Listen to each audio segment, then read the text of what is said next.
All right, everybody. We got baseball. We got basketball. Um, and I did put a hockey thing in, just so you guys know. I played Florida, just if you want to root. And that is where I've been freaking in fuego in the hockey. I'm not going to claim that I know what I'm doing yet, but I think I'm on to something. So let's. I'm going to continue to ride this wave here and keep playing that same tournament. I have 4 cashes out of 4 this week in that. A first, 2 seconds, and a cash. Empty net goals have been the key to me getting there. So great amount of luck involved. The first thing I have to do is I need to update some of these lineups I have because I got a scratch. This I was hoping that they would get Dustin Varsho in, but was not meant to be. That would have made my life a lot easier. So as it stands, I have to swap him out, and I had like a good 20% of him, so I have to manually do that. And so am I allowed to do no? So as I do that, I'm going to try to get some questions in from you guys, and then we can go through the slate. Okay, so let's put. So who am I going to use a catcher then? Trevino is obviously seems to be a good spend down. I don't need to play Marisnik now, although Marisnik's not necessarily a terrible play. Well, now I can go to Hayward, who's definitely better. Almost done with my out swaps, and then we can go through the slate, or at least the way I see the slate. Another Varsho, which I have to get out of there, and Trevino is going to take over that cheap catcher position over there. That's not bad if I put that guy in. So if I put Horner in, no, I don't need to put Horner in. I'm going to put in that second base spot. I'll throw in one of these just for kicks. Am I done yet with my out swaps? Almost. Let me just double check. No, almost. I have one more Cabrera I have to get out. One more Varsho I have to get out. So this Varsho will almost become that. Then the Rizzo will we pivot off of that? No, let's turn that into a different $3,100 outfielder who will be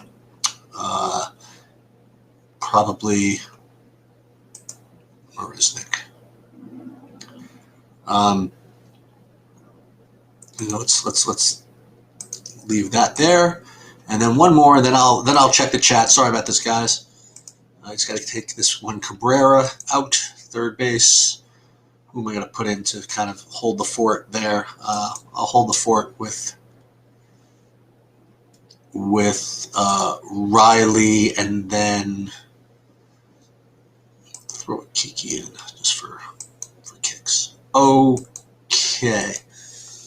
All right, let's see if I have any questions here for you guys. Oh, no questions yet. Excellent. So what I'm going to do is I'm going to go through. Bobby says he's going to be like 5 minutes late, but also because you guys are here, I think we have extra. We have extra degenerate action. We have action in Churchill Downs, I think. In a Don, and I'm dropping class here. We're live with something at Churchill Downs, so I have to remember to come back and get that. We have a 13-to-1 shot, which pays us good money if it comes in. So maybe we'll get a sweat on that if I remember. So it also reminds me that this weekend is the Kentucky Derby. And what I'm going to do for you guys, I mean, I may as well. I don't like this is the one time I can give like my horse stuff away, is because it's not going to affect my equity in the pools. Usually, there's just so little money put in some of the tracks that I bet on that if I gave away who I was using, if anybody bet on them with any size, it would just ruin my price. But the Kentucky Derby is so filled with bad public money that, number one, doesn't matter how much money gets put in, it's not going to affect my price. Number two, it is one of the best betting cards of the year. The Breeders' Cup is really super strong, and the Kentucky Derby is really super strong. So all the Kentucky Derby, all the Triple Crown race cards are extremely strong from a betting perspective, just because of all, it's like, all the public money is in. So what I'm going to do is I am going to put together a video in case, I don't know if any of you bet horses at all. But if you do, you'll definitely get some benefit from it. And if you just want to fire something in on the Kentucky Derby, I will definitely give you some place to start. I will tell you what the best values are, and that'll be it. So there's Bobby in over there. Hey, sorry about that. I actually was trying to get in for a little bit and I couldn't jump right in for some reason. But no good problem. To see everybody. Yeah, so I was just preparing everybody. I want to remind everybody that this weekend is the Kentucky Derby. So I'm gonna put something out there. Yeah.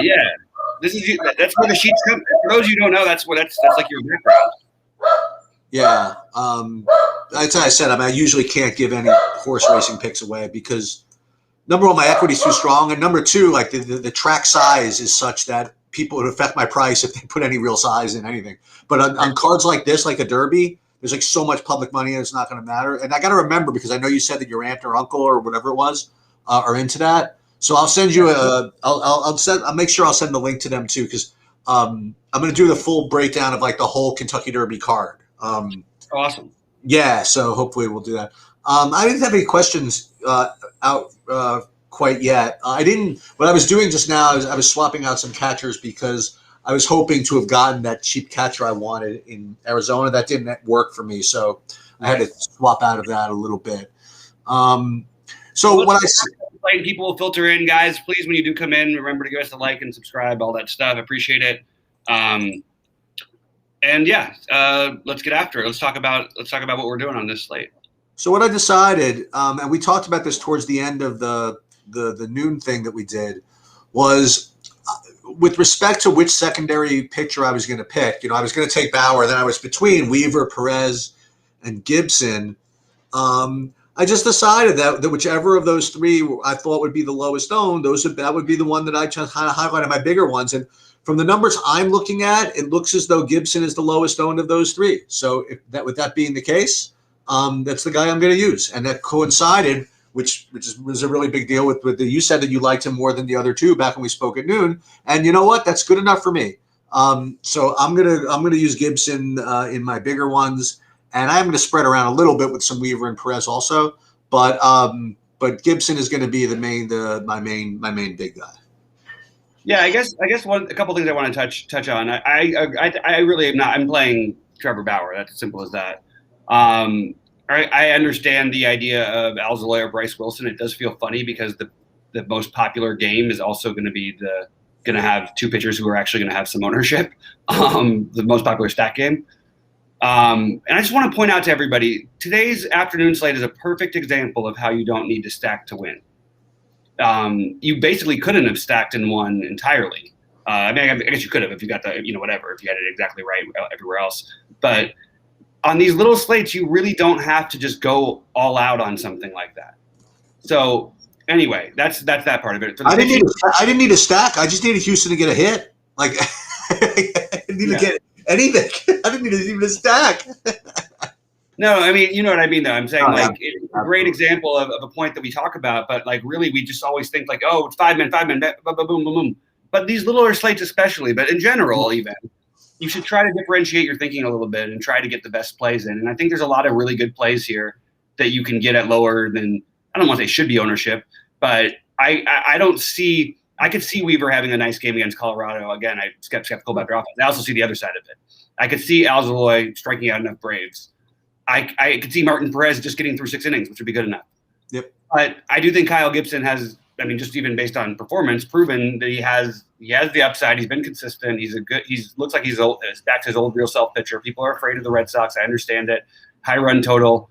I'm going to side with Gibson, but I will play some Perez. That's the only 3 pitchers I'm using. I'm skipping Alzolay, who I actually like in general. I just don't mess with Atlanta. I'm not doing that. It's a nightmare. and I'm also going to find the hitters that I want. So like, I think maybe for this particular slate, it would be good to talk positions on DraftKings and then even FanDuel if we want to, because I think that you are trying to win with stacks. And my favorite stacks are the Braves, Cubs, Dodgers, and Rockies are my sleeper one. But I don't think I'm fully stacking any of them. I think I'm doing mini stacks because I like enough spots. So maybe talking about positions would be helpful. Yeah, that's a good call. I mean, considering that you think the approach to today's slate is to not necessarily stack, or at least 4 or 5 man stack. I think that going by position actually makes a lot of sense. So I can make that work. So, yeah. Cool. But you got to do me a favor. Can we do it in my order just so that I can look at whatever. Yeah, absolutely. So let's do first base first. Okay. First base on DraftKings. Go ahead. Yeah, I have. I'm looking at okay, so first of all, for your cash play or even as part of your stacks, you do have Matt Duffy, first base eligible at 2,400, hitting in the middle of the order. And I'm definitely getting a lot of that. In addition to that, my probably the best play for me is still Rizzo. So it's Rizzo and Duffy. And then beneath that would be, if you could afford him, Freddie Freeman. So those would be in my order. It would be like Rizzo and Duffy kind of tied. And they're like totally different types of plays, right? But right. Rizzo, Duffy, and Freeman.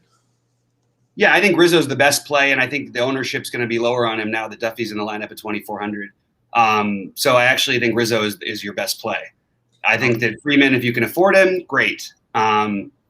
It's literally like I actually had a lineup earlier where I was deciding between Perez. I didn't play that many lineups, but Perez and Bauer, or Gibson and Bauer with Rizzo or Freeman, because it literally works out exactly the same price. That swap. So I get both of those. The guy I would mention for tournaments that I think is an awesome play, and it's always awesome when you get really low ownerships. First of all, if you're not playing Trevor Bauer, I would encourage you to play Daniel Vogelbach. I love Trevor Bauer. I think I just think that if you're gonna make that kind of play Daniel Vogelbach and don't play Matt Duffy in that case. Or you probably have enough money so you don't need to play Vogelbach, but just consider it, because I actually think that that's your probable best home run bet against Bauer. You know what? I'm gonna make this call. Okay, it's a 4-game freaking slate. You can play Bauer and Vogelbach together. That's gonna be my. I agree, but you don't need to, because right. You have Duffy there and you've got other good guys. The guy who's really so the guys who I'm playing are Rizzo, Duffy, Freeman, and the one who I like the most as my sleeper play is Cron. Yeah, I right now have 58 on DraftKings, 58% Rizzo.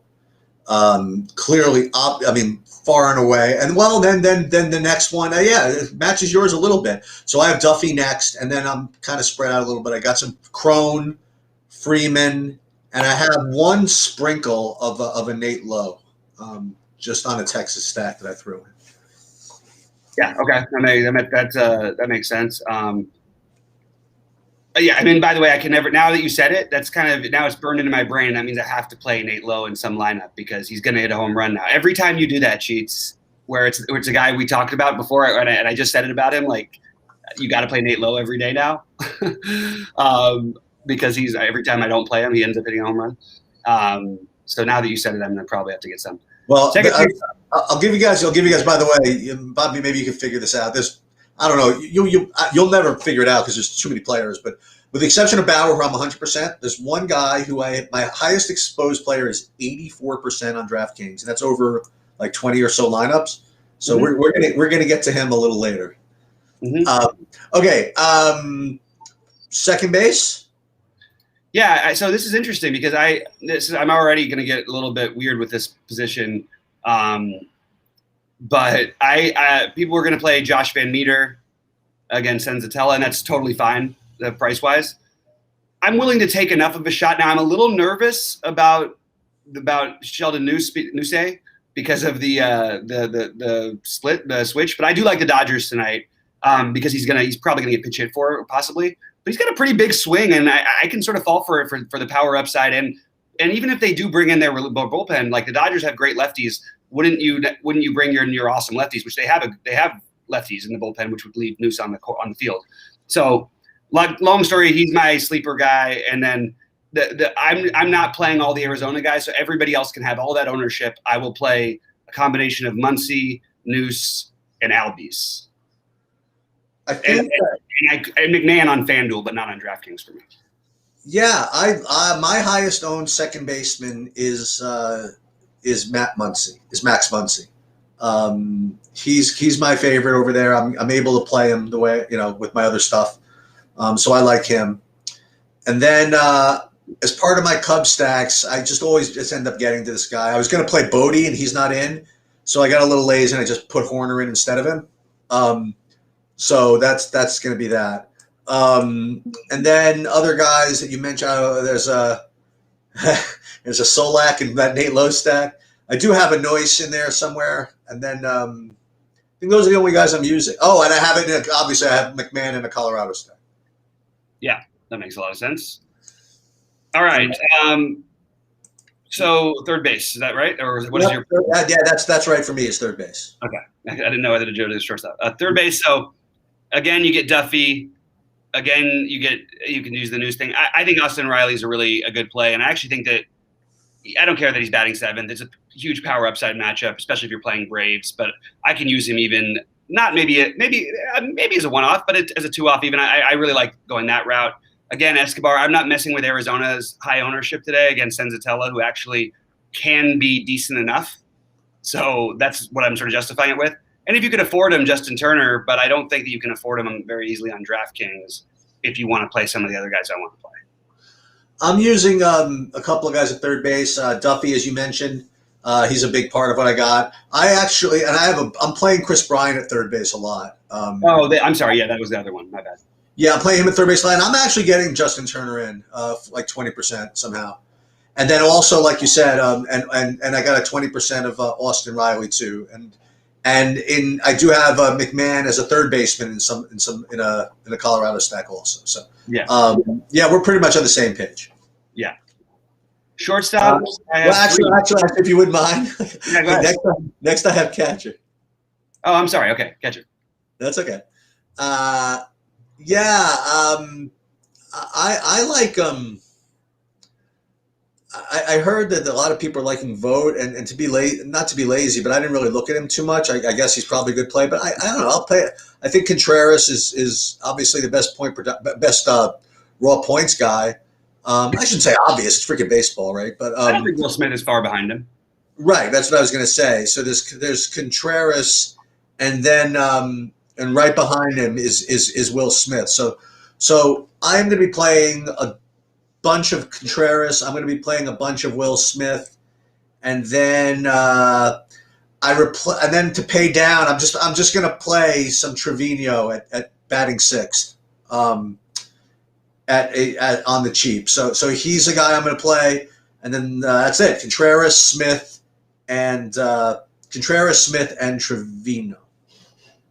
Yeah, I like the Contreras play. I also like Will Smith, and again, it makes it pretty easy for me because I'm not doing the Arizona stuff, which doesn't means I don't really have to think about them. You know what I mean? And they're pretty much the chalk of the infield.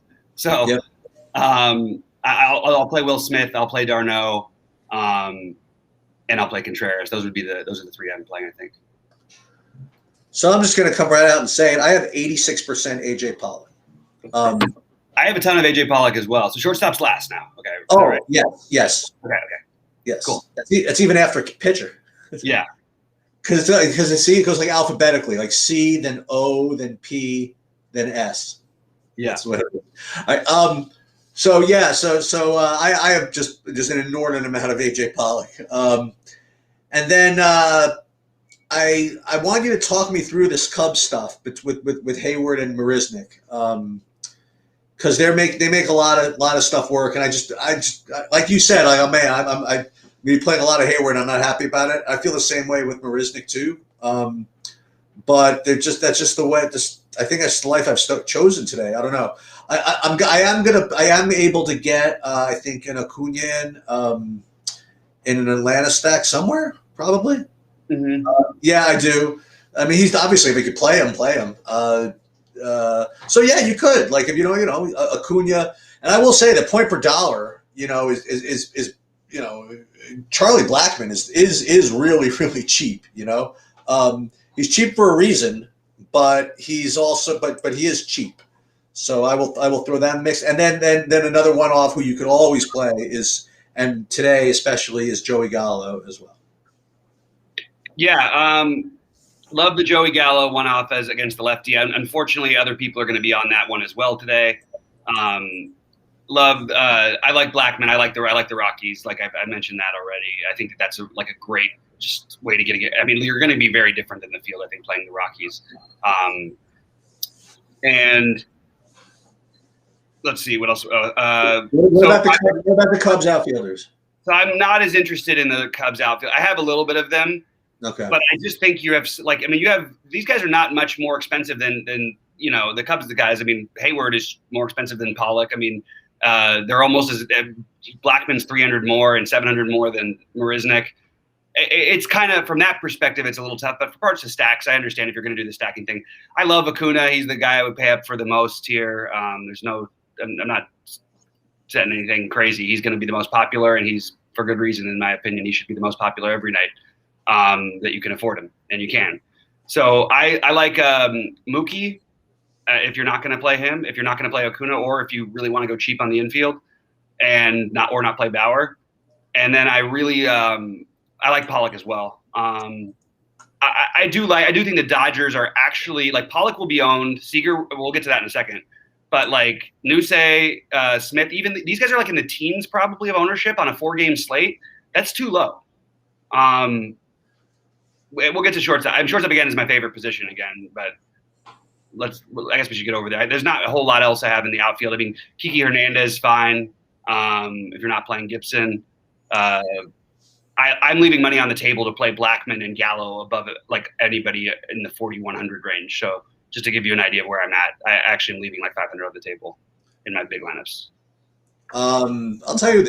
Okay, so can we go to shortstop? I think that I don't care what the handedness of the pitcher is. I mean, Corey Seager's a freaking lock here. I mean, I only have 63% of him, only because I have Swanson in some Braves stuff. I have Story and some Colorado stuff, but I think Seager's awesome. I love Seager as well. I get why he wouldn't be the most. So I really like shortstop. So I'm double shortstopping on FanDuel. That's what. Nice. I like Story. I like Baez. I like Seager very much, all of them. And I don't even mind. Like, again, if you're not playing Gibson, I don't mind Bogarts. But I think the main play would be on DraftKings that if people are going to use and he's going to be popular is Dansby Swanson. So mostly on DraftKings, I have Swanson, Baez, Seager, and then I have Story more on FanDuel than I do on DraftKings. Yeah, so what I did, I was kind of happy it worked out this way. Like I have I'm only playing a couple of lineups on FanDuel, and there I'm not playing the Dodgers, and I feel okay about it just because of how much I have of them on DraftKings. I mean, I have all kinds of Dodgers littered throughout my freaking DraftKings lineups. So FanDuel, I'm playing Bauer, and I'm actually I'm jamming in the Braves too, alongside with Bauer because I'm playing some of the Cubs value. That's what I'm doing. I'm playing Cubs, and you can figure out who that is. Cubs and Braves actually play with Bauer really nicely, actually, over there. There's got some questions in here I'm going to jump over to. Jeffrey Schreiber asked if Braves are going to be mega chalk. Yes, they will be. The Braves, Arizona, and to some extent the Cubs, but a little bit. Explain this Arizona chalk to me. I don't quite get it. I told you that they've got a 5 implied run total. They're cheap. I knew that they would be popular, but the projections are really high on them everywhere I looked. Okay. And I don't know. So I just decided that's my thing of the day. So the Braves are going to be mega chalk. Eric Johnson asked the same question he asks every day, basically, which is the Brewers stack and play on DK. Like on a small slate, everything's in play. These full stackings on these slates, while it might work, I just don't think it's optimal. I mean, again, I'm just going to keep saying that. Like, I like it better on FanDuel than I do on DraftKings. I think 4-men, 3-men, 3-3-2s, 4-2-2s, things like that, 4-2-1-1s. You can do a lot of things differently on on these small slates. I mean, look at today's slate to tell you. I do think the Dodgers were going to be a little underowned just because I think they'll be in the teens, and that's not where they should be. Austin Riley's ownership should be around 20%, which is the question. Maybe give or take a few 5 percentage points either way. I could see. Maybe a little higher and higher buy-ins.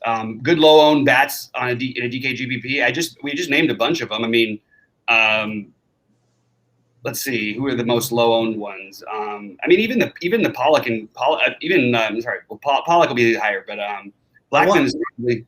These guys are all probably like 20%ers. Seager is probably going to be like 10 to 15% in the lefty. Rizzo is going to get lower ownership than I think people originally thought. Other low-owned guys who I really like. Oh, I mentioned that parts of a stack Nuse for the Dodgers and all of Colorado, basically. Aside from Blackman, who's the only one. So before we go into NBA, I want to address Bert for a second. So one of the ways I've made a lot of money in my life, whether by hedge fund or whatever, I had a lot of luck, like figuring out like what types of analysts were experts at certain things and which ones were actually really bad at other things.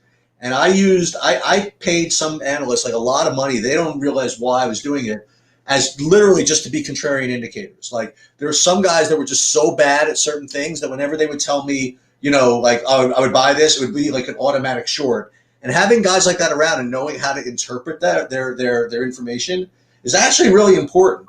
So like if you really think like what's his name, Bert, that I'm like garbage at MLB, you should like pay attention kind of to what I do, because then I'm probably going to be someone that you should be fading. Right. So like if I really like locking a pitcher, you should be able to fade that in a way, So yeah, I mean, it's possible I'm garbage at MLB, but instead of like just getting all whatever, just say, okay, he's bad. He's a good probably indication of what the idiot public's doing. And you should try to fade that in a way.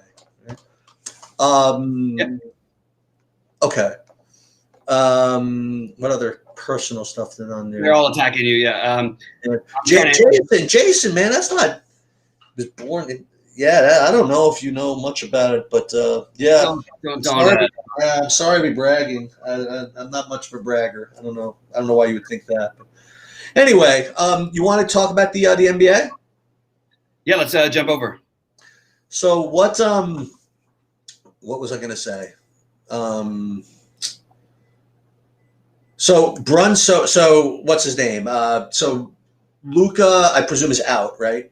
And so usually when Luka is out, Brunson just becomes kind of a plug and play. And I don't see any reason why that shouldn't be the case today, right? Right. Agreed. So I'm only playing one lineup on DraftKings. Just so I'm playing it in a bunch of different things. Mm-hmm. And I'm sticking to what I was saying before. I am going to be highlighting that Golden State Minnesota thing with the spend ups there, using probably Bazemore as a value, and the rest of this stuff and the value just kind of plays itself. I can't like show you what I have, and this might end up being chalky after all that. But I have a lineup that leaves 600 on the table, which I'm just sort of content with. But if we go game by game, I might be able to talk myself out of some of this stuff. Yeah, let's. Or do you want to just go? I'm not even playing on DraftKings today, to be honest with you. I'm playing on FanDuel only. Well, let me ask you, if you mind. Well, let's take some questions then, and ask about a certain. I want one opinion on a guy. Like, what do you think of like the Nets secondary guys? That's kind of what I would like to know. I'm less into them than I am some of the other value, and I'm like I said, I'm playing on FanDuel, so it's a little bit easier for me. But so to not play some of the nonsense, so to speak. But okay. Whether Mike James or Tyler Johnson, I think they're fine, especially Tyler Johnson. But I just don't think I'm going to end up going there. I do think Hernan Gomez makes sense. I know that's on FanDuel. I'm sorry, on DraftKings. Yeah, that's pretty much where I'm at. And I agree with you about the Golden State Minnesota game. Connor, that's actually a really good question. Brunson or Hayes? That's basically what you're asking, right? I don't know. That's my honest answer. My instinct tells me Brunson, honestly. Yeah, I would try to play both of them personally. But now that you bring it up, I mean, maybe I should. Since I mean, I have one lineup in 6 things. Maybe I'll swap out Brunson or maybe play them both. Because right now I like Jeff Green, and I want to either be talked off of it or be told it'll be okay. By the way, I'm sharing my screen. If anybody can tell me what this is on the right, like without knowing what it is already, there'd be an interesting little. It shouldn't take you that long, but it's like an interesting little trivia question about what it is that I'm sharing right now. What do you guys think about that? What do you guys think about that? Yeah, so for me, that's what I'm doing. It's going to be the Golden State, Minnesota. I think Durant is just kind of unfadable. And is here's an interesting question: Is Adams out? Do we know that yet? I think he's always been supposed to be out. I don't think we've ever thought he was in. I've never seen a prediction for him today. Okay, so Willie Hernan-Gomez remains a strong play. Okay. Yeah, on more so on DraftKings, but also on FanDuel, you're totally viable there too. Now, are there any DraftKings specific questions before we go FanDuel? Because Bobby mentioned that he was playing mostly FanDuel, so I think that we should probably focus on that a little bit. With but if people have questions about DraftKings, yeah, absolutely.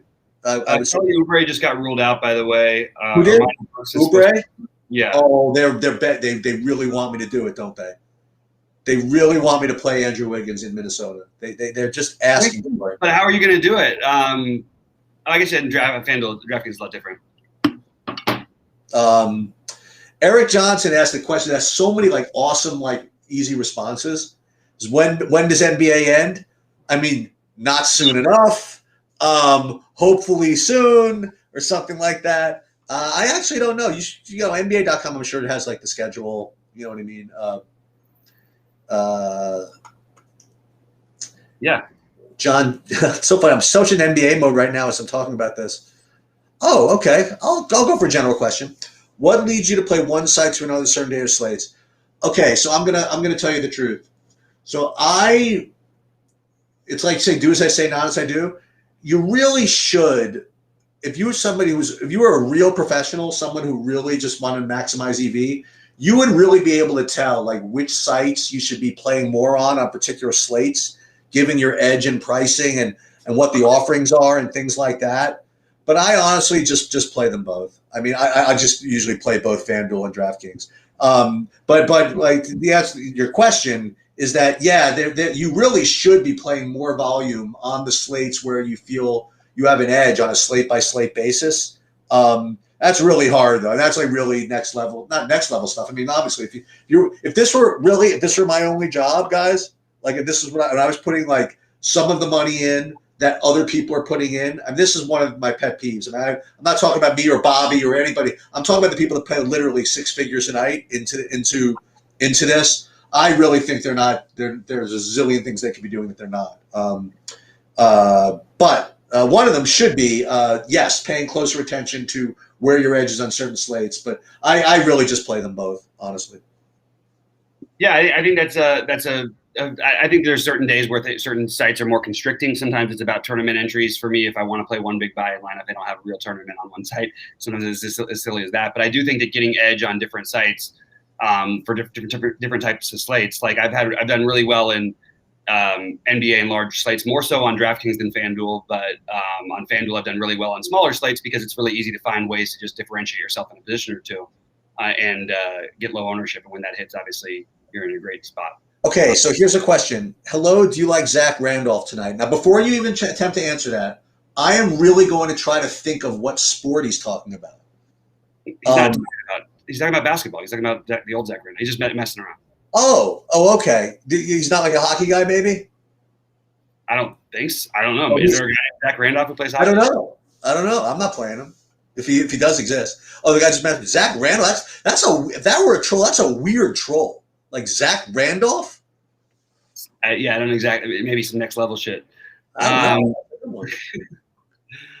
All right, so let me pull up FanDuel then. Okay, so let me pull up my FanDuel because I'm playing only right now. I only have one lineup built for FanDuel, and we could actually bring that in there. Okay, that's actually in my world, and I do need to probably tweak a little bit because what I had this lineup, just so you know, this had Fred VanVleet in it.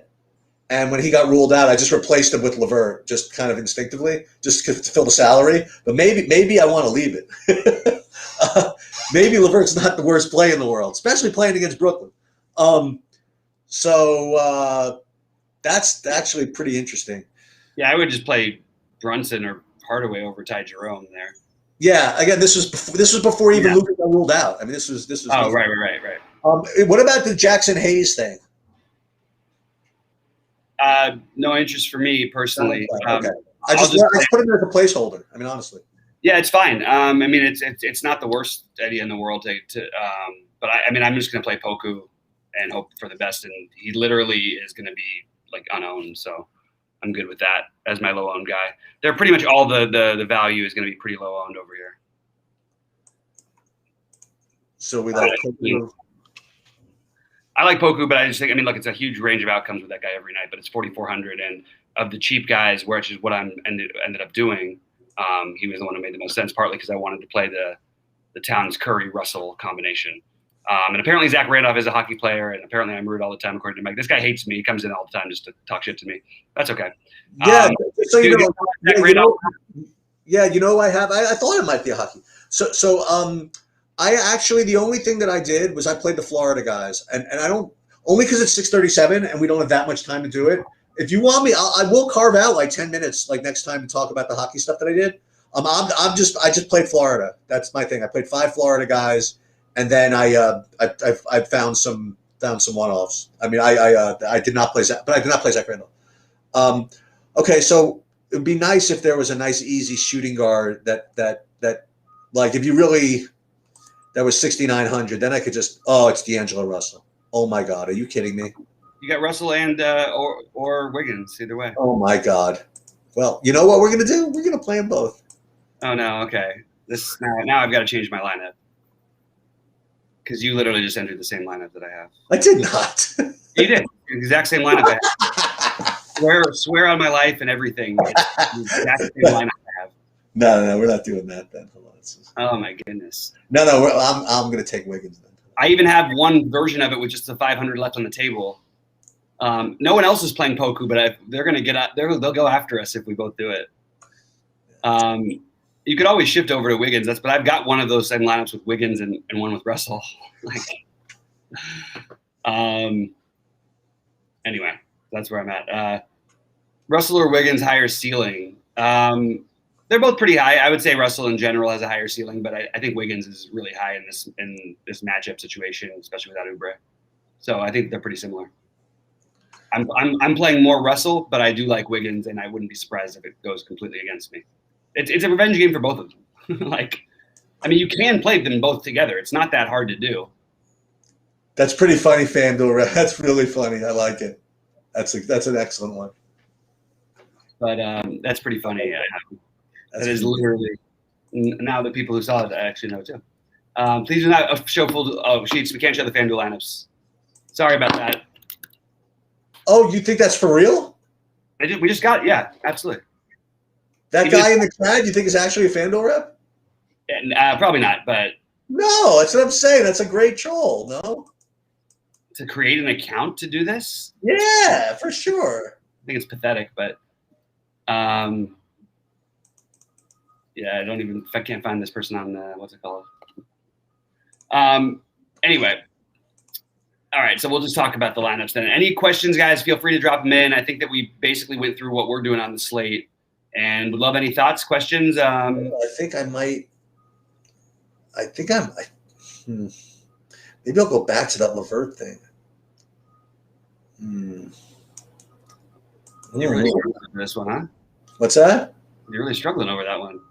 Yeah, I don't know. I don't know what I want to do now. I think it's interesting. Look, you just play all revenge. You just can't do it all on DraftKings. If you're on FanDuel, you have to do it on DraftKings. So you can't play LeVert, Wiggins, and Russell for the full revenge. Right.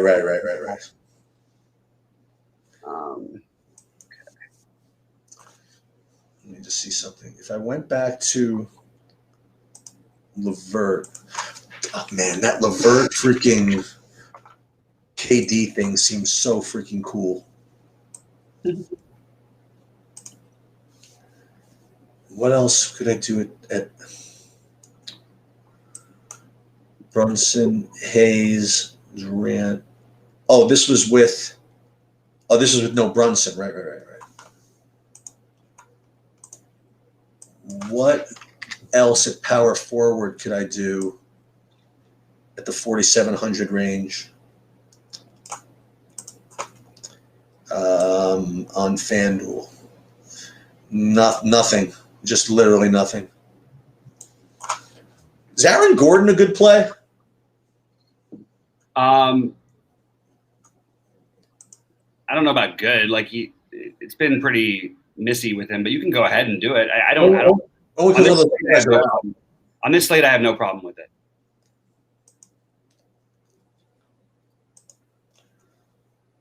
What position is Pascal Siakam? He's power forward.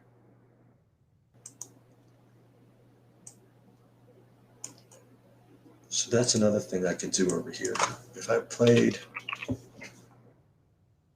Jokic, Siakam,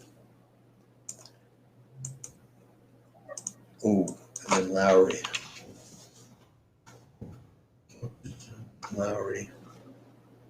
Still play Hayes. Then we could play Stewart.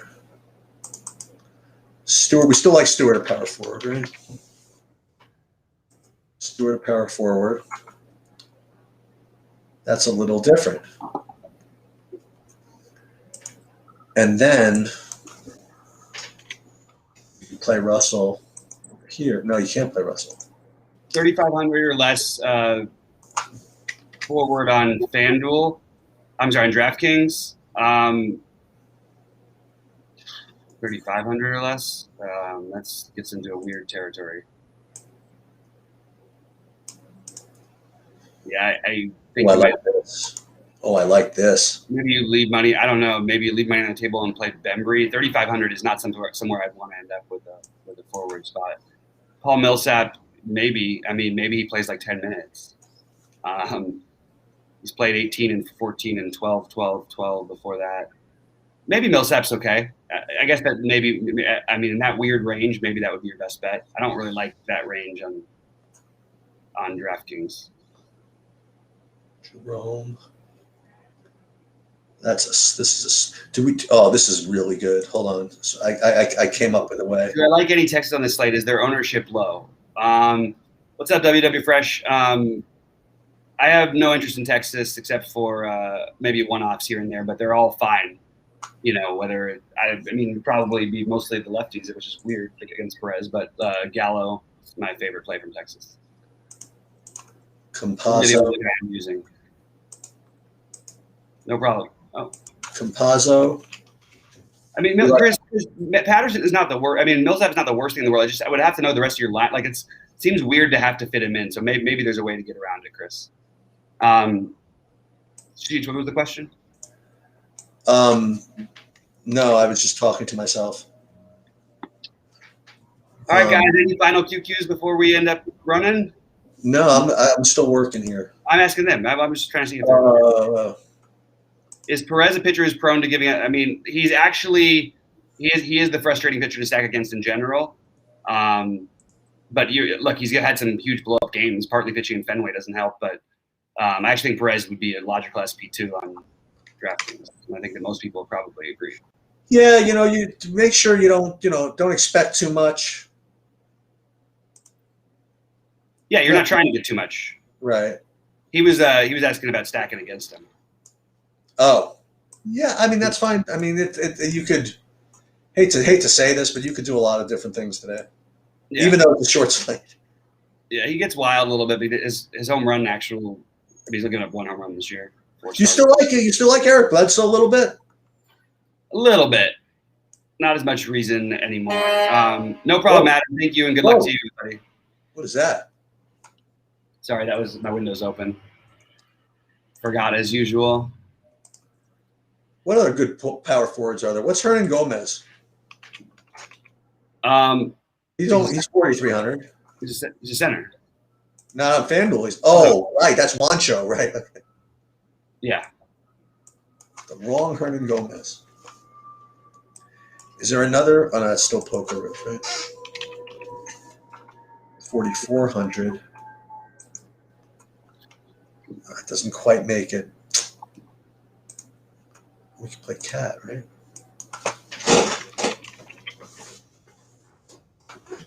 Let's play Jokic again.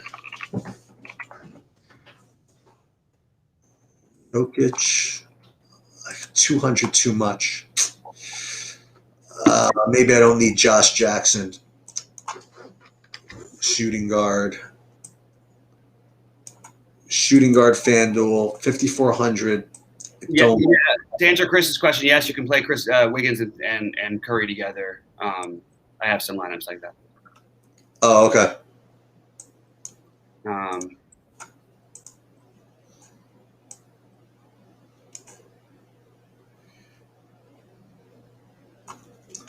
Hey, we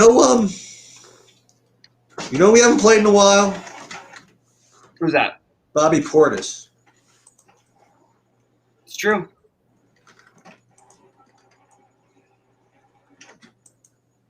Like Isaiah Roby at all?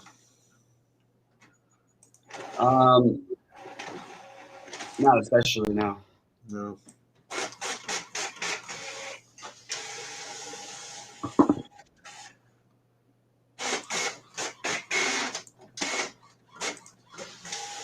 Let me just double check this FanDuel thing. That makes sense.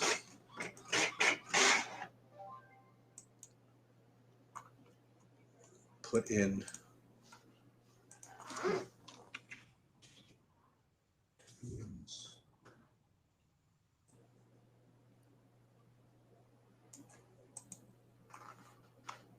Okay.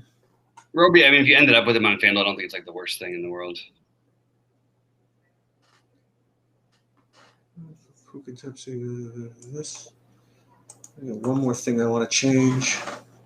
I'm definitely not changing that.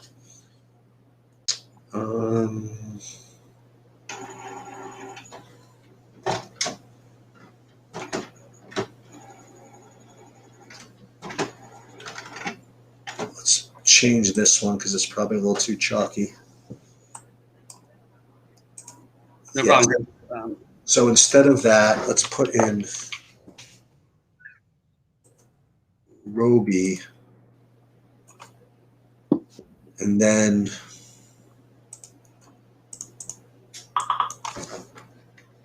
conflicting reports on Redick and Richardson starting. Was that? There's conflicting reports on Richardson or Redick starting.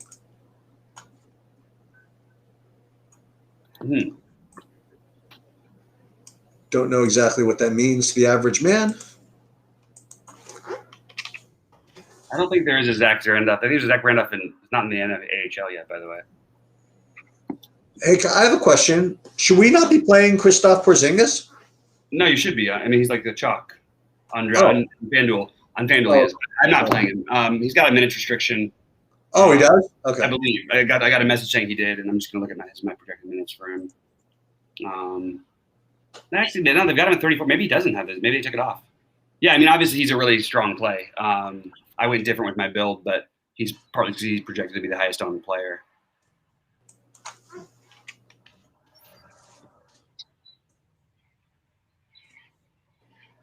All right. One last thing.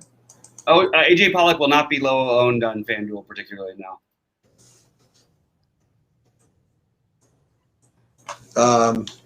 No. He will not. Compazzo. And then we could play Justin Jackson. This could be something for the smaller one. Okay.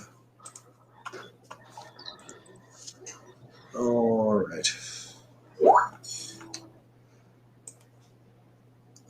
Oh, so what this is, by the way, on the screen share, these are the sheets. Just so Nice. you guys, this is what my username was derived from, and these are the sheets. Trademark. Cool. Curry and Wiggins together. I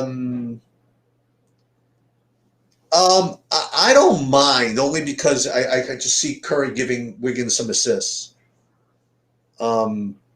I guess it's probably not the it's one of those things where if you told me it was going to overtime, I would like to have them both.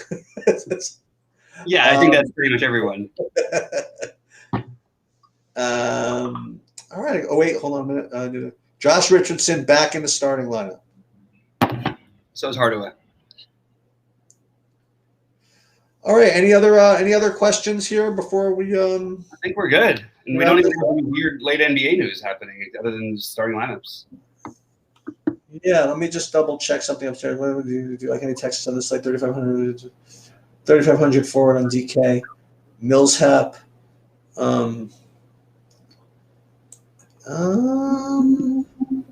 Okay. All right. Good luck, everybody, and let's get it. All right. Good luck, everybody. Later. Good luck, Sheets. See ya.